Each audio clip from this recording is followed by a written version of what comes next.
Дали некој можеше да предпостави дека на Преспанското езеро ќе му се закани слична судбина како на Балатон во Унгарија, кој речиси дојде до пресушување, со Баба планина и Галичица без снег, со 80 до 90% пресушени сливни подрачја, со водени површини под нултата кота од 3 метри и 60 сантиметри, со исцедување на водените ресурси од 2 метри за 1,5 година.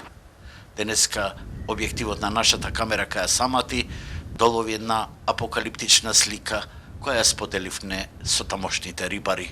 Се надевам дека ова алармантна состојба на Преспанското езеро ќе ја согледаат сите и ќе ја дигнеме на едно високо, ако треба и на глобално ниво, за да не ни дојде ситуацијата како во Маđарска, Балатон пред 4 години еколошка катастрофа. Последиците допрва ќе се согледуваат, а први на удар ќе бидат рибите. Со 1,94 сантими, ние веќе сме изгубили во кубикажа некаде околу 2 Дојрански езера. Тоа го кажав и пак ќе го кажам. Тоа е факт. А како го афектират рибниот фонд? Па што мислите вие? Милиони кубици на вода ако изгубите на еве да речеме на еден рибник, не мора да е езеро, езеро. Дали тоа се намалуваат капацитетот на кислород?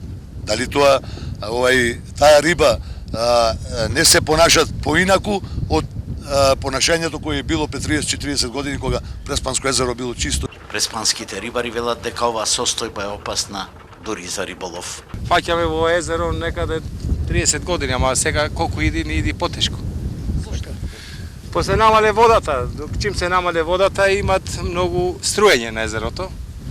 И мрежите ни се полнат со трева, алги, некој што знам што се, како и викате. Долготрајниот сушен период кој силно го напаѓа езерото веќе неколку години, полека но сигурно ги отвара сите еколошки теми поврзани со езерото, како негрижа со неколку деценискиот прилив на вештачки ѓубрива од овоштарниците преку подземните води, со начинот на порибување на езерото, несоодветната законска регулатива и безброј други проблеми на кои денеска ни укажаа концесионерот и рибарите.